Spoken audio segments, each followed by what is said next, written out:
আমাকে উপদেশ দিয়ে গেছিল, ঘরের বউকে কখনো মনের কথা বলবি না, বাড়ির সামনে কখনো বড়ই গাছ লাগাবি না, পুলিশের সাথে কখনো বন্ধুত্ব করবি না। দাদা মারা যাওয়ার পর আমার মাথায় সারাক্ষণ একটাই চিন্তা, দাদা কেন এই কাজগুলো নিষেধ করে গেল। আমার মনে একটা সময় জেদ চেপে বসলো। আমি ভাবলাম এবার দাদার নিষেধ করা কাজগুলোই করব এবং দেখব কি ঘটে। যেই কথা সেই কাজ, আমি সর্বপ্রথম একজন পুলিশের সাথে গায়ে ঘেঁষে বন্ধুত্ব করলাম। মাঝে মাঝে সেই পুলিশ বন্ধুকে বাড়িতে নিয়ে এসে দাওয়াত খাওয়ানো শুরু করলাম। পাশাপাশি বাড়ির সদর দরজার সামনে একটি বড়ই গাছ লাগালাম। বাকি থাকলে বউয়ের কাছে মনের কথা বলা। আমি বসে বসে প্ল্যান করলাম বউকে মনের কোন কথাটা বলা যায়। আমি বাজারে গেলাম এবং 3টা ডাব কিনলাম, সাথে 3টা গামছাও কিনলাম। তারপর দোকান থেকে কিছু লাল রং কিনলাম।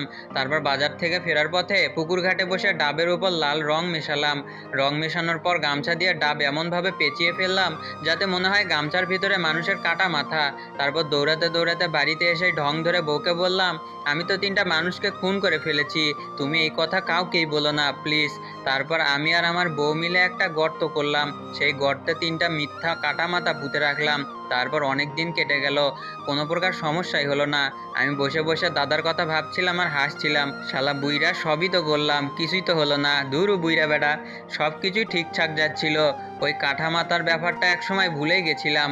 হঠাৎ একদিন বউয়ের সাথে প্রচুর ঝগড়া হলো। রেগে গিয়ে বউ বলল, তোর গোপন কথা ফাঁস করে দিব, ওয়েট। বউ তখন আমার পুলিশ বন্ধুকে ডাকলো। পুলিশ আসার পর আমার বউ সেই কাটা মাথার গর্তটা পুলিশকে দেখিয়ে দিল। গর্ত থেকে পুলিশ গামছা পেঁচানো 3টা মুন্ডু বের করলো।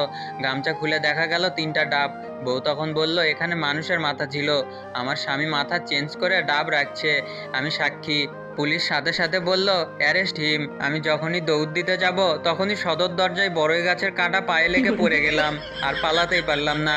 পুলিশ আমাকে ধরেই ফেললো।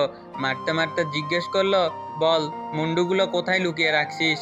আমি আকাশের দিকে মুখ করে কাঁদতে কাঁদতে বললাম, দাদা আমারে বাঁচাও, আমার শিক্ষা হয়ে গেছে, আমারে বাঁচাও। আর হ্যাঁ,